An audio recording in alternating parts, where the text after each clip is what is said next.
भारतीय इतिहास का सबसे बड़ा कड़ी है, वह है राष्ट्रीय आंदोलन, नेशनल मूवमेंट। देखिए, भारत को अंग्रेजों से आजाद दिलाने में सबसे अहम भूमिका हमारे राजनीतिज्ञों का है, हमारे क्रांतिकारियों का है, हमारे जनजातियों का है। भारत अंग्रेजों के गुलाम था। शुरू में अंग्रेजों ने कंपनी के रूप में शासन किया, अब डायरेक्ट कॉलोनी के रूप में भारत को विकसित किया था। तो उस समय किस प्रकार से हम अंग्रेजों से आजाद हुए, इसे हम पढ़ेंगे। और इंडियन हिस्ट्री में सबसे ज्यादा प्रश्न नेशनल मूवमेंट से आते हैं। इसके लिए दो प्रमुख पुस्तकें हैं। एक पुस्तक जो कि बिपिन चंद्रा का है, इंडियन फ्रीडम स्ट्रगल, और दूसरा बुक है बी.एल. ग्रोवर के, तो जो कि राष्ट्रीय आंदोलन से प्रचलित है। ये दोनों किताबें हिंदी और इंग्लिश दोनों में उपलब्ध है। इसके अलावा आप रजनी पामदत्त की एक पुस्तक है इंडिया टुडे, वो भी पढ़ेंगे, लेकिन वो राष्ट्रीय आंदोलन का 1935 तक ही बताता है। तो इसका जो पीरियड है, वास्तव में ये शुरुआत 1885 से लेकर और 1947 तक रहा। अब इस पीरियड के बीच में बहुत सारे अलग अलग समयों में अलग अलग स्वरूप देखा गया है। वास्तव में आईएनसी यानी इंडियन नेशनल कांग्रेस की जब स्थापना हुई थी, तो शुरुआत में अंग्रेजों ने अपने मकसद के लिए इसे स्थापित किया था, लेकिन बाद में ये मकसद बदल गया और ये राष्ट्रीय आंदोलन में इसकी भूमिका काफी अहम रही। तो आईएनसी के बारे में पढ़ना बहुत जरूरी है, जिसका हम पहले वीडियो आपको बना चुके हैं। लेकिन आप अभी पढ़ेंगे कि इसे हम 3 स्टेज में, 3 चरणों में बांटते हैं। पहला स्टेज जो होता है, फर्स्ट स्टेज, जो कि आईएनसी से कोरिलेटेड है, और वह है 1885 यानी establishment of INC, Indian national Congress, से लेकर और पार्टीशन ऑफ बंगाल यानी बंगाल विभाजन तक। तो ये पहला स्टेज इसलिए है कि इस समय सारे इंटेलेक्चुअल पर्सन आईएनसी के मेंबर थे और ये लोग सरकार के पास केवल एप्लीकेशन देते थे, एप्लीकेंट थे। सरकार उस पर अमल करती, किसी प्रकार के विशेष विरोध नहीं करते। इसीलिए बाद के जो राजनीतिज्ञ हुए, बाद के जो क्रांतिकारी हुए, उसे याचक की उपाधि थी कि भीख मांगते थे लोग, और उसके बाद ब्रिटिश नहीं सुनते। तो इस पीरियड में सुरेंद्र नाथ बनर्जी थे, गोपाल कृष्ण गोखले थे, बद्रुद्दीन तैयबजू थे। तो ये सारे नेतृत्व थे जिन्हें, इन नेताओं को इन लोगों ने नरम दल यानी मॉडरेट। इसके बाद दूसरा स्टेज आता है, जिसे हम उग्रवादी दल यानी एक्सट्रीमिस्ट के नाम से जानते हैं। ये 1905 यानी पार्टीशन ऑफ बंगाल के बाद शुरू हुआ, और ये 1917 तक हम इसे मानते हैं। क्यों? क्योंकि इतने दूर तक बहुत बोलबाला था, बहुत ज्यादा लोग सरकार के विरोध करते थे। इसमें भी आपको हर साल ब्रिटिश काउंसिल से कोई न कोई कानून बन के आते थे, और आपको याद होगा कि 1909 में मार्ले मीटिंग रिफॉर्म आया।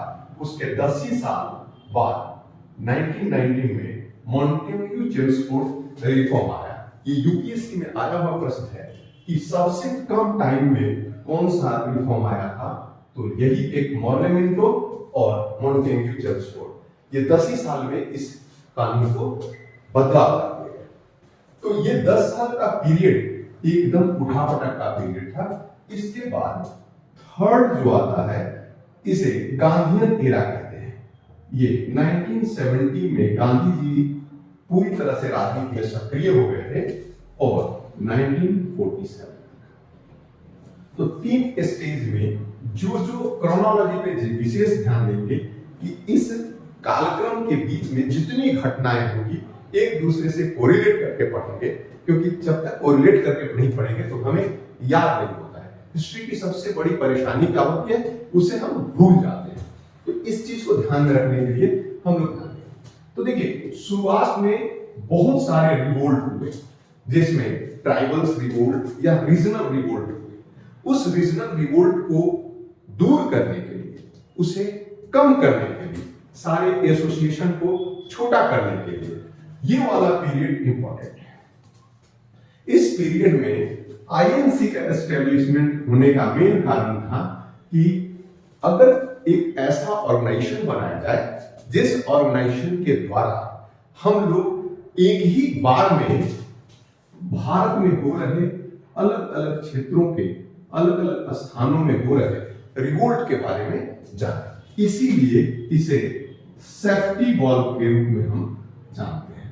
सेफ्टी वॉल्व का मतलब होता है कि अगर कोई घटना हो तो वो सेफ्टी का काम करे, उसे बचा ले।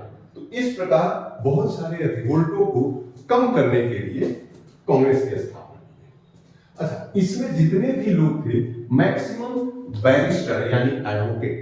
तो एडवोकेट लोग पढ़े लिखे थे, कानून के अच्छे ज्ञाता थे, इसलिए ये लोग जब भी किसी गवर्नमेंट से डिमांड करना है कि आप रक्षा पे कम खर्च करें, या ये करना था कि भाई हमारे यहाँ से धन का बहुत जल्दी से निकासी कर रहे हैं, जैसे ड्रेन हो रहे हैं भारतीय खजाने, तो उसे रोकने के लिए ये लोग एप्लीकेशन देते थे। तो बार बार एप्लीकेशन देते थे, गवर्नमेंट नहीं मानती थी। इसीलिए बाद के जो इस पीरियड में आने वाले क्रांतिकारी उग्रवादी, जिसको स्पेशली आप जानते हैं लाला लाजपत राय बाल, बिपिन चंद्र पाल, ऐसे उग्रवादियों ने इन्हें नाम दिया याचक, यानी भिक्षा मांगने वाले, याचना करने वाले, डोनेशन मांगने वाले। ये लोग रिवोल्ट नहीं करते थे क्योंकि जानते थे कि ये सभ्यता का प्रतीक है, अगर हम रिवोल्ट करते हैं तो असभ्य हो जाएंगे। इस कारण से ये पीरियड काफी ही शांत रहा।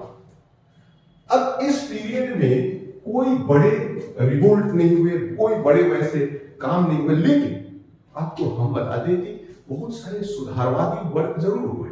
जैसे में एजुकेशन को लेकर आपको बता दें कि लॉर्ड कर्जन जब आए थे 1904 से लेके 5 के बीच में बहुत सारे काम किए।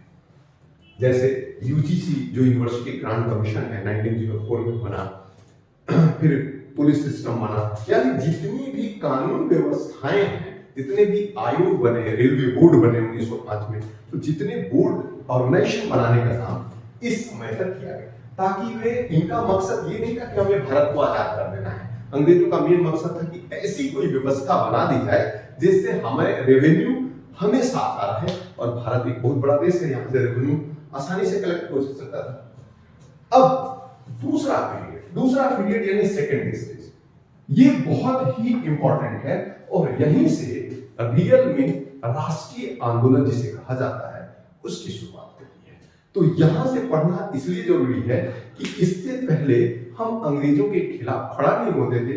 अंग्रेजों को फांसी देना, किसी को उठा लेना, किसी की हत्या करवा देना, ये आम चीज थी। इसलिए लोग डरते थे किसी को भी जमींदार करके कोई भी विद्रोह को वो काफी दमनकारी नीति से अपनाते थे।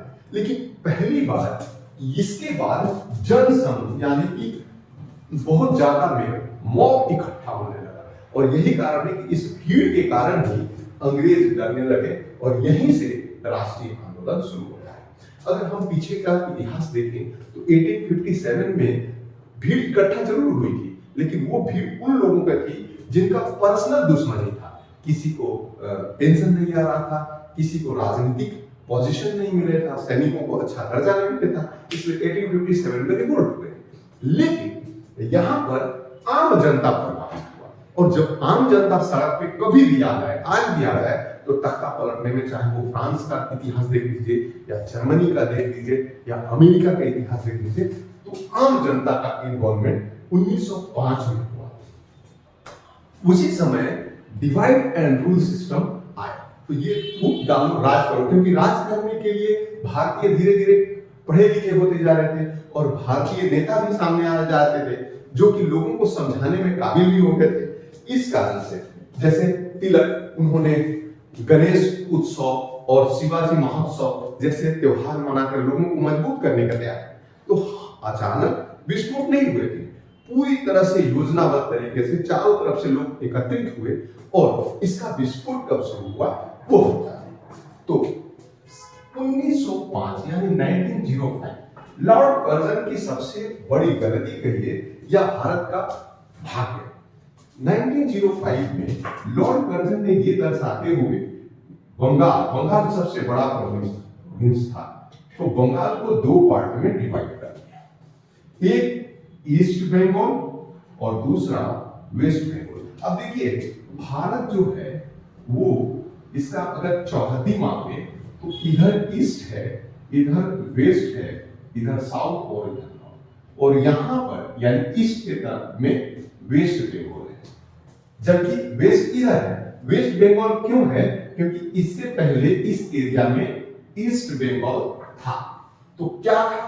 तो ये जानिए, बंगाली, भारत बहुत सारा डाइवर्सिटी है, अलग अलग लैंग्वेज के लोग रहते हैं, तो बंगाली एक लैंग्वेज है और इस एरिया में बंगला बोलने वाले लोग रहते थे। तो यहां पर लॉर्ड कर्जन ने एक दलील दी कि एडमिनिस्ट्रेशन में काफी दिक्कत हो रही है और इस वेस्ट बंगाल में वर्तमान बिहार, झारखंड, उड़ीसा और वेस्ट बंगाल थे, और इस बंगाल में बांग्लादेश, आसाम, त्रिपुरा पूरा नहीं, त्रिपुरा का सम्राट, तो ये था ईस्ट बंगाल।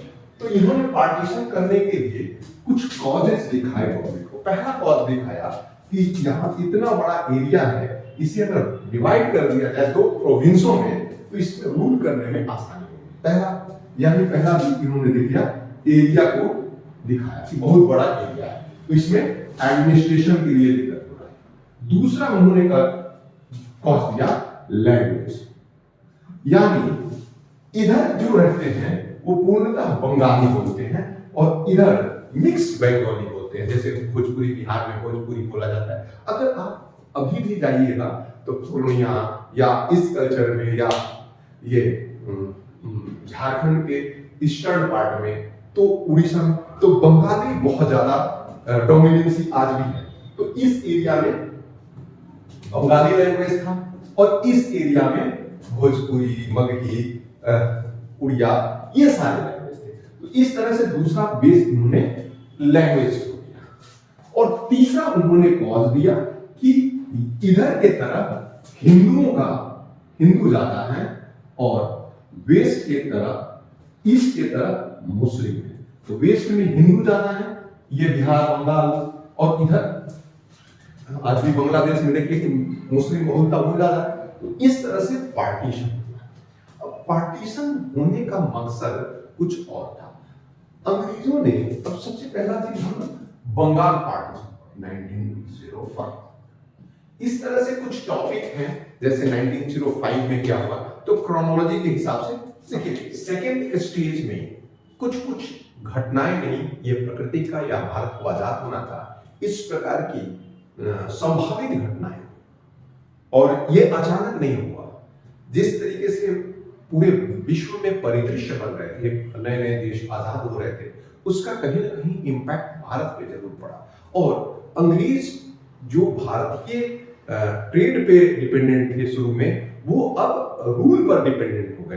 तो उनका अब मुख्य काम करना है कंट्रोल करना, अधिक से अधिक किसी भी देश से जहां वो उनके कॉलोनी थे वहां से धन वसूली करना और नए नए कॉलोनी बसाना, भारतीयों को ले जाना गुलाम बनाकर, ऐसे मॉरिशस, फिजी, सुवा ऐसे ऐसे देशों को डेवलप। तो उसमें शुरुआत होती है बंगाल पार्टीशन। बंगाल पार्टीशन जैसा कि हमने बताया कि इसके कई कॉजेस हैं और बंगाल पार्टीशन का बहुत भयंकर रिजल्ट हुआ, इसका रिफ्लेक्स जो हुआ वो खतरनाक हुआ। ये उसका बदलाव लोगों ने, जो हिंदू मुस्लिम को लोग करते क्या थे, इन्होंने बड़ा मजा आया कि अगर तीन, एक तो एडमिनिस्ट्रेशन काम नहीं आया, दूसरा लैंग्वेज भी काम नहीं आएगा, लेकिन धर्म यानी कि इस पे बहुत संवेदनशील लोग हैं और धर्म से सब जुड़ा है, तो इस चीज को उन्होंने फायदा उठाया और डिवाइड एंड रूल का नीति अपनाया। डिवाइड एंड रूल की शुरुआत 1905 से ही, बंगाल पार्टीशन से ही शुरू हुआ। उन्होंने क्या किया कि रात के अंधेरे में मंदिरों में जाकर गाय का सर, मांस फेंक देते थे और मस्जिदों में सुअर का, जो कि दोनों एक, मुस्लिम सुअर से नफरत करते हैं, गाय से हिंदू लोग, तो इस कारण से आपस में कई दंगे हुए और लाखों लोग मारे गए। फिर जो बुद्धिमान लोग थे, जो उस एरिया के बहुत समाज सुधारक थे, वो लोग सामने आए और लोगों को समझाने का प्रयास किया। और उस समय उन लोगों ने अंग्रेज की मंशा को समझते हुए अमर, सोना, बंगाल और रक्षा बंधन, यानी कि हिंदू मुस्लिम एक दूसरे को राखी बांधे और अपनी समस्या को सुलझाने का प्रयास किया। उसी समय लोगों ने अंग्रेजों के प्रति विरोध जताने के लिए स्वदेशी आंदोलन किया। तो ये इसका रिफ्लेक्स था स्वदेशी मूवमेंट। इसका एक कारण ये था कि दादा भाई नौरोजी, देखिए बहुत ग्रेट ओल्ड मैन के नाम से जाने जाते थे, 1905 का पार्टीशन हुआ तो अगला कांग्रेस मीटिंग हुआ। उस समय कुछ लोगों का विचार था कि जो आप इस तरह से अंग्रेजों से मान रहे हैं, अंग्रेज हमारे सुनने वाले नहीं है, हमें लड़ाते हैं। तो इस प्रकार पूरा का पूरा कांग्रेस दो गुटों में बट गया और ये गुट थे कि आपका मांगने का तरीका गलत है, ये अलग है, तो उसे दूर करने के लिए और खासकर मुस्लिम लोगों को एकत्रित करने के लिए एक बुद्धिमान व्यक्ति को कांग्रेस का अध्यक्ष चुना गया 1906 में। और पहली बार स्वराज वर्ड का सबसे पहला बार यूज दादा भाई नौरोजी ने 1906 में किया था। ये प्रश्न आता है तो 1906 में स्वराज वर्ड का यूज दादा भाई नौरोजी ने अपने अध्यक्षता में किया।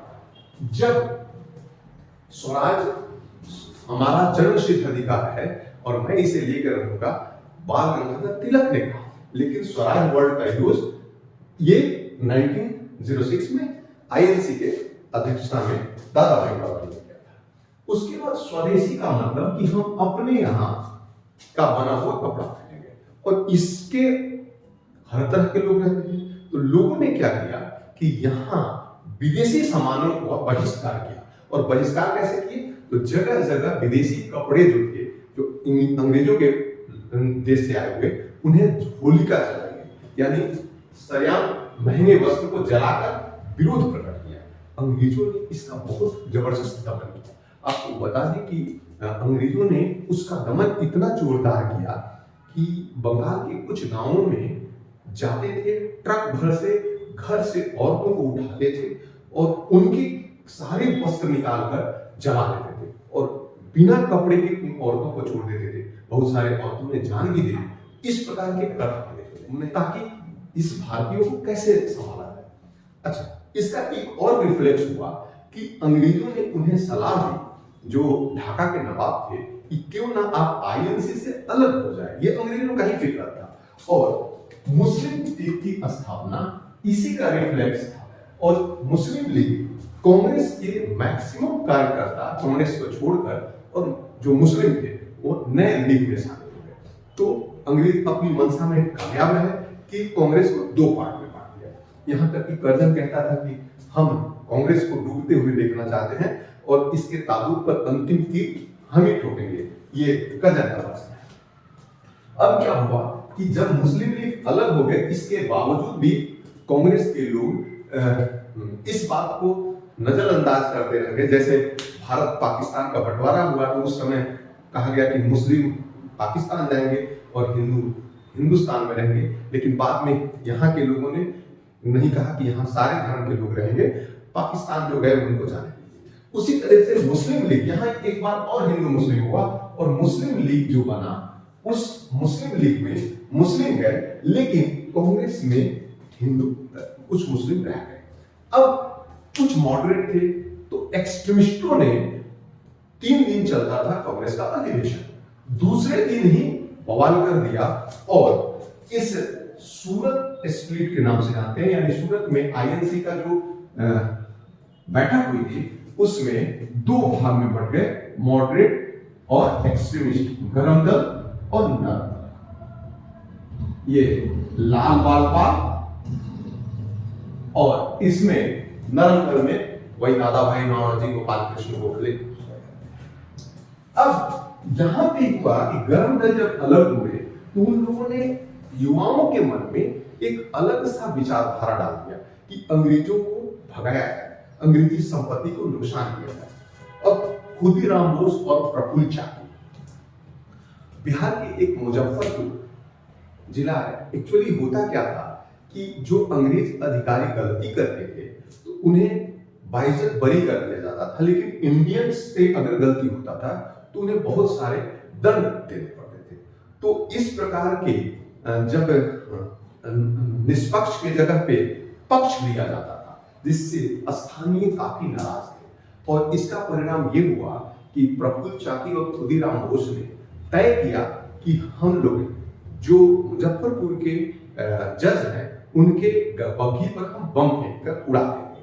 लेकिन उस समय वहां के डीसी कैनेडी की पत्नी और बेटी थी, उस बग्घी पर बम फेंका गया और वो लोग मारे गए। इस मुजफ्फरपुर कांड छोटा था, लेकिन पूरी तरह से हिला दिया कि पहली बार किसी अधिकारी के ऊपर इन लोगों ने आम जनता पर फेंका। इससे पहले हुआ था कि सैनिक अपने अधिकारी को मारते थे, लेकिन आम जनता अब हमला कर रहे हैं।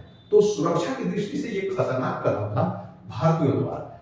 लेकिन यहाँ पे ये हुआ कि जो नरम दल थे वो लोगों ने इस पे आपत्ति जताई, और गरम दल के जो युवाओं थे उससे प्रेरणा ली, उन लोगों ने किया। खुदीराम बोस को फांसी दे दी, सबसे कम उम्र, मात्र 14 साल की उम्र में उन्हें फांसी दे दी। और प्रफुल्ल चाकी ने देखा कि हम तो जज को मार रहे थे और उनकी बेटी कैनेडी की बेटी मारी गई, तो इसलिए उन्हें आत्मग्लानि हुई और इस कारण से वो आत्म सुसाइड कर लिए। तो यहाँ पे ये शुरुआत हुई, और उसके बाद अंग्रेजों ने फिर एक चाल चली और मार्ले मिंटो रिफॉर्म। मार्ले उस समय सेक्रेटरी ऑफ स्टेट यानी भारत के सचिव थे, और मिंटो भारत के वाइसरॉय थे। तो इन लोगों ने एक रिफॉर्म रखा जिसमें पहली बार मुस्लिम को एक अलग इलेक्टोरेट यानी कि अलग से चुनाव के लिए आरक्षण देना प्रारंभ किया। यहीं से शुरू किया। अब देखिए किससे पार्शियलिटी करते हैं, तब इन्होंने हिंदुओं की जगह मुस्लिमों को प्रिविलेज देना चालू किया, जिससे लोग नाराज थे और पहली बार ऐसी घटना हुई। उसी समय यहाँ पे चूंकि पार्टीशन तो था ही, पार्टीशन चल रहा था, दंगे चल रहे थे, यहाँ तक कि जितने भी एक्सट्रीमिस्ट थे जैसे बाल गंगाधर तिलक, उन्हें पकड़ के 8 साल के जेल कर दिया गया, और भारत में नहीं काले पानी की सजा दे दी जाती थी, उन्हें रंगून भेज दिया गया। वहां उन्हें जब सजा हुआ, बाद में सजा कम हो गए, तो उस जेल में ही उन्होंने 2 पुस्तकें लिखी, एक गीता रहस्य और दूसरी पुस्तक उन्होंने लिखा था an Arctic home of the Veda, जिसमें उन्होंने बताया कि वेद में जो आर्य थे वो आर्कटिक होम से आए थे, उत्तरी ध्रुव से आए थे। तो ये सारी चीज उस समय उन्हें जेल में जब भेज दिया गया तो वहां जेल में कुछ कर नहीं सकते थे। जॉर्ज फिफ्थ जो इंग्लैंड के राजा थे, उनको इंडिया आना हुआ, और 1911 में जब आए थे तो आपको पता होना चाहिए कि मुंबई जो बॉम्बे का ये समुद्र तट पर उतरे थे, उनके स्वागत के लिए गेटवे ऑफ इंडिया बना, यानी इसे प्रवेश द्वार कहा जाता है, भारत का प्रवेश द्वार। तो यहाँ पे घुसे थे और उन्हीं के स्वागत के लिए वो गेट बनाई गई थी। और जब वो इंडिया भारत आए तो उनके समय तैयार किया गया, और पहली बार जब आए थे तो उन्हें भारत में दिखाने के लिए कांग्रेस ले जाया गया। और 1911 के कांग्रेस के कॉन्फ्रेंस में आईएनसी का जब ये हुआ था, तो उस समय उनके स्वागत गान में जनगण गाया गया। जनगण गाना जो है वो जॉर्ज फिफ्थ जब आए थे, जो इंग्लैंड के किंग हैं, उनके स्वागत गान था। आप एक बार समझ के देखिएगा, ये अधिनायक जय हो, लेकिन बाद में उसे हम नेशनल एंथम के रूप में गाते हैं। और यह रविन्द्रनाथ टैगोर की पुस्तक गीतांजलि से दिया गया है, और ये भारत का नेशनल एंथम है। जब जॉर्ज फिफ्थ आए थे तो भारत में कोलकाता पहुंचे, उस समय कैपिटल कोलकाता थी, और हर जगह उन्हें काले झंडे दिखाए गए, लोगों को टॉर्चर कर करके सड़क बनाए गए। और ये था कि कलकत्ता से ट्रांसफर करके कैपिटल को दिल्ली ले जाया गया। इसके साथ ही जो बंगाल पार्टीशन था वो रद्द कर दिया गया, विभाजन नहीं किया गया, और बदले में एक नया स्टेट 1912 में बिहार बना। उस समय बिहार में झारखंड और उड़ीसा शामिल थे। तो एक बिहार राज्य बना और दूसरा बंगाल राज्य बना उस समय, और कैपिटल को कोलकाता से दिल्ली ट्रांसफर कर दिया गया। इनके जाने के बाद धीरे धीरे जो भी जेल में बंद थे, लौट रहे थे, उन लोगों ने एकजुटता दिखाना चालू कर दिया। 1914 में वर्ल्ड वार हो गए और वर्ल्ड वार में भारतीयों को बिना कुछ कहे, अच्छा उस समय ये आए थे गांधी जी तारीफ कर रहे थे, गांव घूम के जा रहे थे कि अंग्रेज हमारे भाई हैं, अंग्रेज हमारे शासक हैं, आप लोग योगदान कीजिए, और भारतीयों को उठाकर ले जाकर और युद्ध में झोंक दिया गया बिना किसी रूल्स और रेगुलेशन के। 1914 से लेकर 1918 तक ये वर्ल्ड वार चलता, लेकिन इसका इम्पैक्ट भारत का इकोनॉमी पे पड़ता रहा। यहाँ के लोगों को भारी संख्याओं के सिंगापुर, ये मालदीव या अलग अलग जगहों पर ले जाया जा रहा था। और उसी समय आप देखिएगा कि इंडियन डेमोग्राफी यानी भारत का जो जनसंख्या है वो नेगेटिव में चला गया था। वर्ल्ड वार में मरने से नहीं, हालांकि बहुत मरे होंगे तो 10-20 हजार मरे होंगे, इससे नहीं, लोग माइग्रेट जबरदस्ती पलायन कर रहे थे, उन्हें यहां से ले जाके कॉलोनी बसाया जा रहा था और जगह जगह इनको रखा जा रहा था। तो 1911 से लेके और 21 के बीच में हर 10 साल पर सेंसस होता है, जनगणना होती है, तो उसमें भारत की जनगणना नेगेटिव चली गई थी। तो 1916 में जब भारतीयों ने देखा कि यहाँ पर अंग्रेज हमारे लिए कुछ नहीं कर रहे हैं, तब श्रीमती एनी बेसेंट और ये मदन मोहन मालवीय जी, इन लोगों ने होम रूल लीग बनाया, जिसमें हिंदू महासभा का गठन किया मालवीय जी, और इस तरह से इन लोगों ने मिलकर तिलक के साथ मिलकर, तिलक ने केसरी और मराठा नामक पत्रिकाएं चलाएगी और उसके द्वारा लोगों को जागृत किया कि अब हम लोग जब तक एकजुट नहीं होंगे तब तक हमारा काम नहीं होगा। और 1916 में पहली बार आईएनसी यानी कि मुस्लिम लीग और कांग्रेस दोनों एक साथ एक ही छत पे पहला और अंतिम बार ज्वाइंट सेशन किया, और इसी समय गांधी जी का आगमन होता है। और गांधी जी जैसे ही आते हैं तो बिहार से गए रामचंद्र शुक्ल और डॉक्टर राजेंद्र प्रसाद उन्हें निमंत्रित करते हैं कि गांधी जी आप आइए, बिहार में बहुत सारे नीलकों का यानी इंडिगो की जो खेती करने वालों का प्रॉब्लम है। और तब गांधी जी पूरी तरह से आ जाते हैं और इसके बाद शुरू होता है गांधीयन एरा। तो अगले क्लास में हम गांधीयन एरा